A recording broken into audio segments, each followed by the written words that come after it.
For months, Redfin and other real estate industry news has been proclaiming like Chicken Little, the sky is falling, the housing market's going to crash. Finally, this week, Redfin gives up and stops proclaiming the sky is falling. We'll look into those details.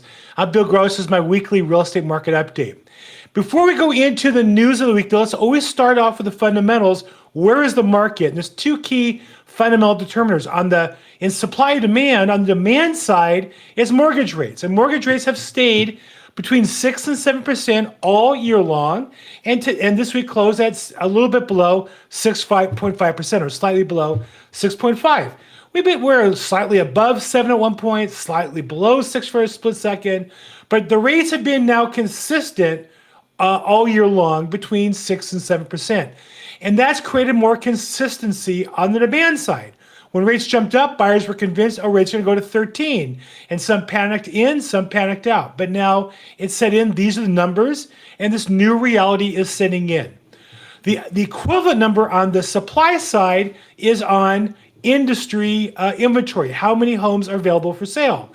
In order for prices to crash, there has to be more houses for sale than buyers, forcing sellers to cut prices.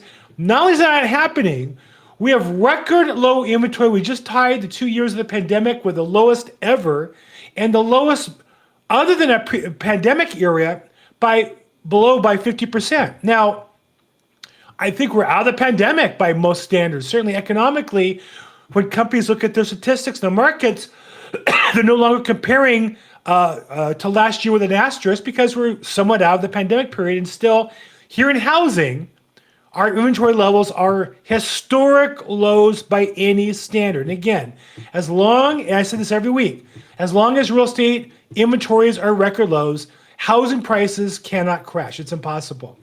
Now, take a look at our local market. It's a great source I use all the time, Altos Research. There's market research in Los Angeles. They rank our market today at 44, which they say is a seller's market. It's slightly up from 43 last month and 41 at the beginning of the year.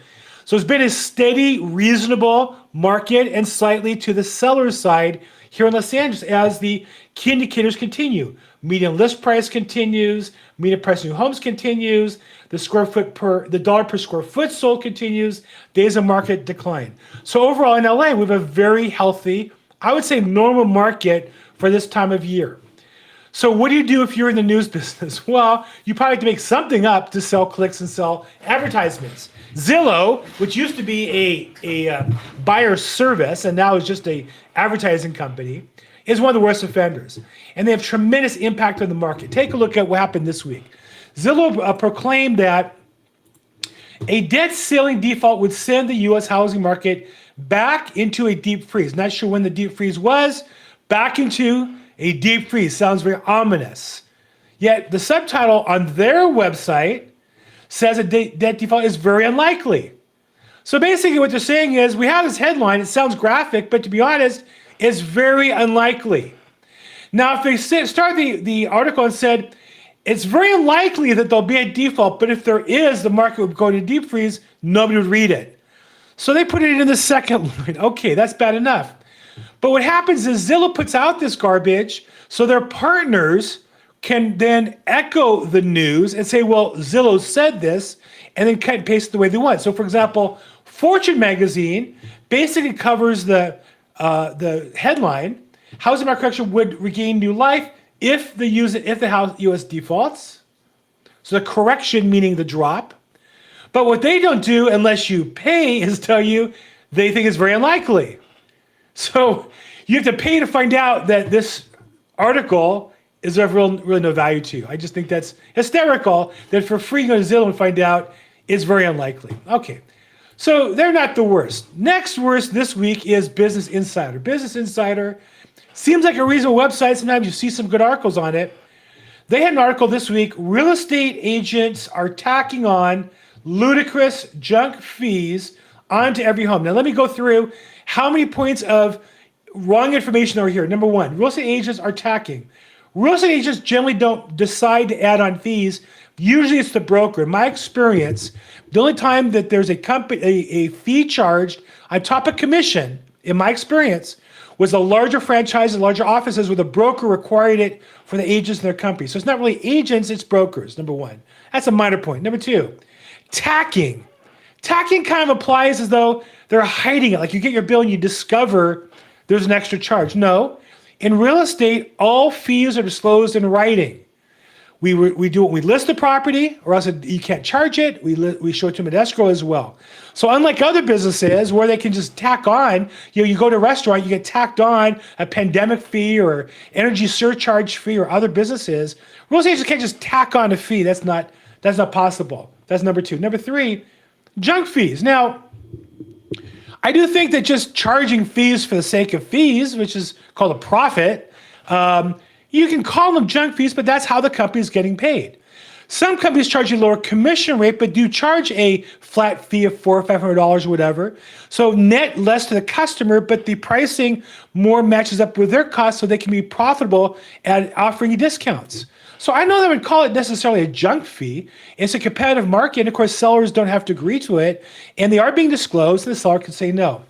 That's not even the biggest lie. So we have the agents being wrong, tacking is wrong, ludicrous is difficult, calling it a junk fee is pejorative, but into every home purchase.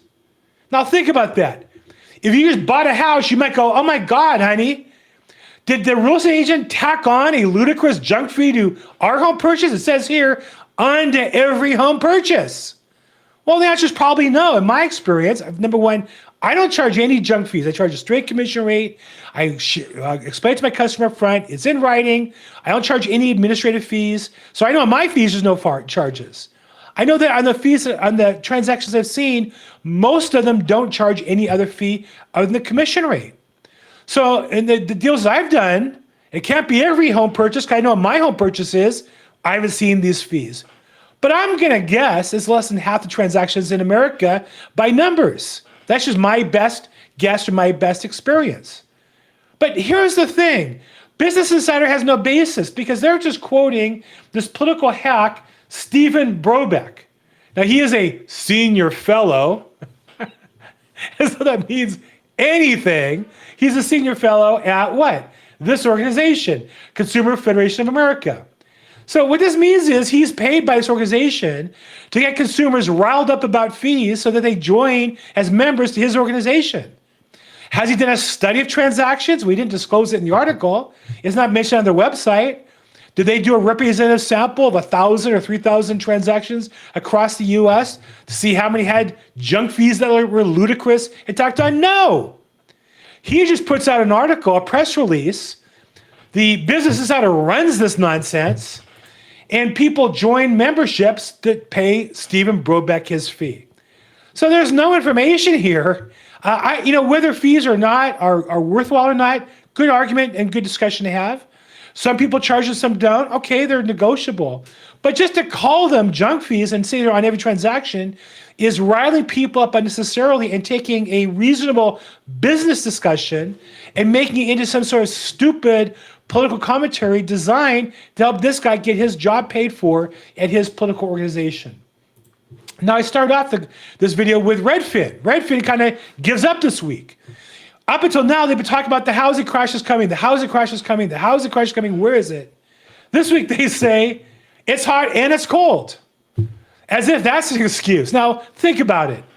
Is there such a thing as water that's hot and cold? You go to a restaurant, you order a hamburger.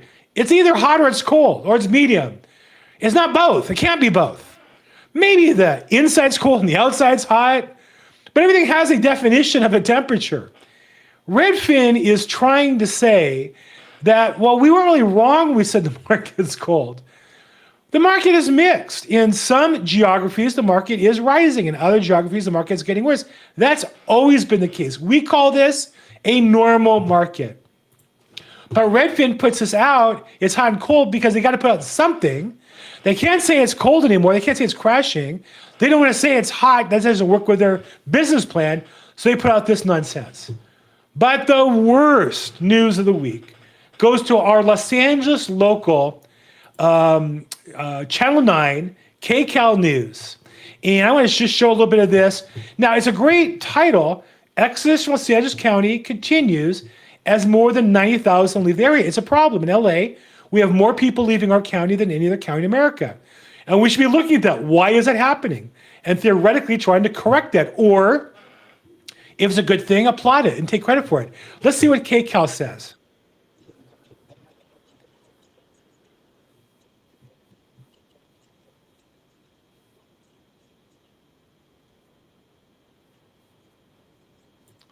Now we got Tina Ezedine, who's going to tell us the real story. Watch this.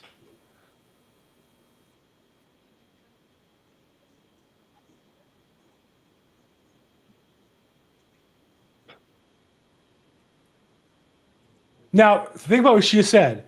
People are leaving higher price counties, moving to lower price counties. Now, normally in business, when we have, let's say, a market, people moving from back when the online started, you could buy higher at the retail store or lower online. We call that competition. And so what's happening in Los Angeles County is, for the quality of life, the higher prices we're charging aren't worth it to enough people. The people are starting to move out of the county, and she notices that. But let's watch the next thing she points to as the cause.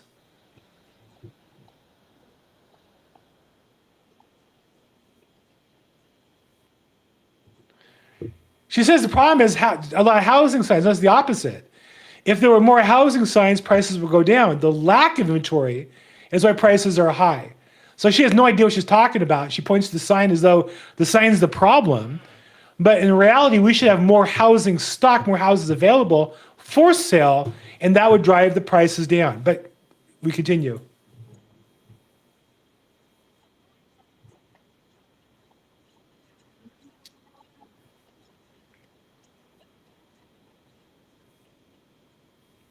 The pandemic made many move. The pandemic, as if, think about this for a second. The pandemic caused people to leave LA, but they went somewhere. They went to Texas, Florida, Tennessee, Idaho, Arizona. The pandemic made a move. No, the pandemic was a factor in competition.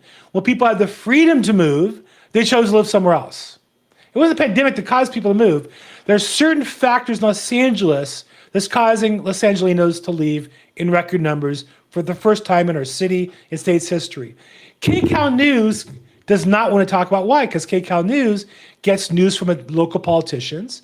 They don't want to hold local politicians responsible or state politicians responsible and imagine that it's crime or imagine it's a lack of new housing we're building that's causing housing prices to go up. Instead, they want to pretend it's the scary signs and the scary pandemic that's causing people to leave. This is the quality of news we get in Los Angeles on television. It's terrible. So what should you do? As always, you would evaluate your situation, your numbers. If it's time for you to buy a house because you can afford it, you want to raise your family in a certain type of house, then let's talk about and get you qualified to buy the house you can afford. And if you have a house that you might not want to be in anymore, maybe you want to relocate or downsize or cash out or upsize, let's talk about your situation and a strategy that works for you. The news headlines are really just nonsense. But what's critical is that you have a plan and you execute that, and hopefully have a team member that can help you make the best decision. So if I can help you, call me, text me, email me, reach out. My information is below. As always, make today your best day ever. Thanks.